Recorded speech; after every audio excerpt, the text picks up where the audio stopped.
एक नगर में भगवान शिव का एक भव्य मंदिर था, जहां हर वर्ष दूर दूर से भक्तजन शिव जी के दर्शन के लिए आते रहते थे। श्रावण का महीना था। दूर दूर से कांवड़िए कांवड़ लेकर भगवान शिव को जलाभिषेक करने आए हुए थे। मंदिर का परिसर भक्तों की भीड़ से भरा हुआ था। तभी अचानक आकाश में बिजलियां हुई और सोने का एक थाल उतरा। उसी के साथ एक भविष्यवाणी हुई कि जो कोई भगवान भोलेनाथ का सच्चा भक्त और प्रेमी होगा, उसी को यह थाल मिलेगा।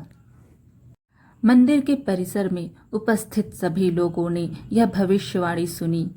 धीरे धीरे सभी इकट्ठे हो गए। जो लोग मंदिर की व्यवस्था देखते थे, उन्हें तो पूरा विश्वास था कि यह थाल हमें मिलेगा। इसलिए वे सबसे आगे जाकर खड़े हो गए। सबसे पहले एक पंडित जी आए और बोले, देखिए, मैं प्रतिदिन महादेव का अभिषेक करता हूँ, अतः मैं ही भोलेनाथ का सबसे निकटवर्ती प्रेमी और भक्त हूँ, इसलिए थाल मुझे मिलना चाहिए। इतना कहकर पंडित जी ने थाल उठाया। जैसे ही पंडित जी ने थाल उठाया, थाल सोने से पीतल का हो गया। यह देखकर पंडित जी बड़े लज्जित हुए। उन्होंने थाल यथास्थान पर रखा और वहां से निकल गए। इसी प्रकार वहां उपस्थित सभी पंडितों ने खुद को आजमाया, लेकिन शायद उसमें से कोई भी सच्चा भक्त नहीं था। उन्हें भी थाल यथास्थान पर रखकर चले जाना पड़ा। इसके बाद उस नगर के राजा का आगमन हुआ। राजा साहब आगे आए और बोले, मैंने महादेव के मंदिर में बड़ी भारी दान दक्षिणा दी है, इसलिए यह थाल मुझे मिलना चाहिए। इतना कहकर राजा साहब आगे बढ़े और थाल उठाया। जैसे ही राजा ने थाल उठाया, थाल तांबे का हो गया। यह देखकर महाराज भी लज्जित हुए और थाल यथास्थान पर रखकर एक तरफ खड़े हो गए। इसके बाद इसी तरह एक से बढ़कर एक दानी, महात्मा और भक्त पधारे और थाल उठाया, लेकिन किसी के हाथ में कुछ और किसी के हाथ में कुछ हो गया, लेकिन सोने का नहीं रहा। तब लोगों को पता चला कि हम में से कोई भी महादेव का सच्चा भक्त नहीं है। उसी समय एक किसान का आगमन हुआ। वो बेचारा महीनों बाद आज चातुर्मास के सोमवार के शुभ अवसर पर शिव जी के दर्शन करने आया था। गरीबी और गृहस्थी के बोझ तले दबा दिन रात खेतों में मेहनत मजदूरी करके अपना और अपने परिवार का गुजारा करता था। अभी रास्ते में आ ही रहा था कि कोई भिखारी मिल गया और कुछ खाने को मांगने लगा। इस किसान को दया आ गई। अपने खाने के लिए जो खाना लाया था, वो उसने उस भिखारी को दे दिया। थाल के बारे में इसने भी सुना था, लेकिन इसने उस ओर कोई ध्यान ही नहीं दिया। सीधा मंदिर में गया और महादेव का पूजन करके बाहर आ गया।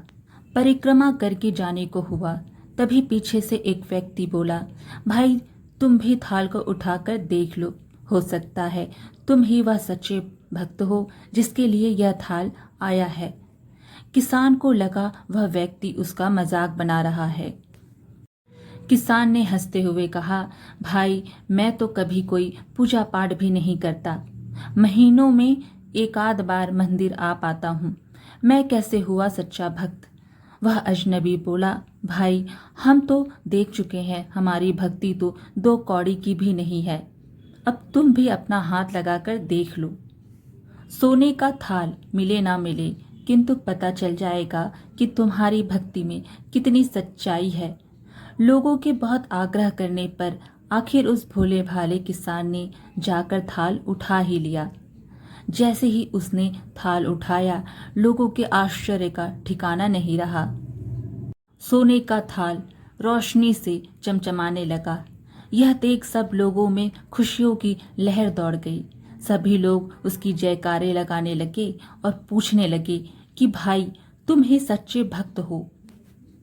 अब हमें भी बता दो कि कैसी भक्ति करते हो जिससे महादेव तुमसे इतने प्रसन्न हैं। तो किसान बोला, भाई मैं कोई भक्ति नहीं करता, मैं केवल दिन भर खेतों में काम करता हूँ और थोड़ा समय निकालकर जरूरतमंद लोगों की मदद करता हूँ। इसके अलावा मैं कोई विशेष कार्य नहीं करता।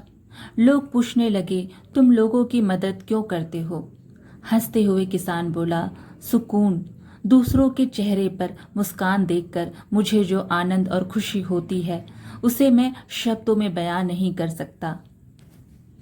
शायद यही कारण है कि महादेव मुझसे खुश हैं।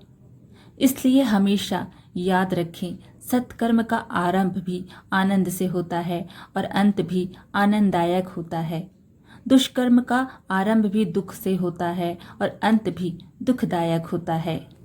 आप सैकड़ों मील की यात्रा करके भी दूसरों का दिल दुखाते हैं तो आपकी वह तपस्या, साधना और महादेव का दर्शन धूल के बराबर है। आज की कथा यहीं समाप्त हुई। वीडियो पसंद आए तो लाइक शेयर ज़रूर कीजिएगा और अच्छी अच्छी कहानियाँ सुनने के लिए हमारे चैनल को सब्सक्राइब कर दीजिए। धन्यवाद।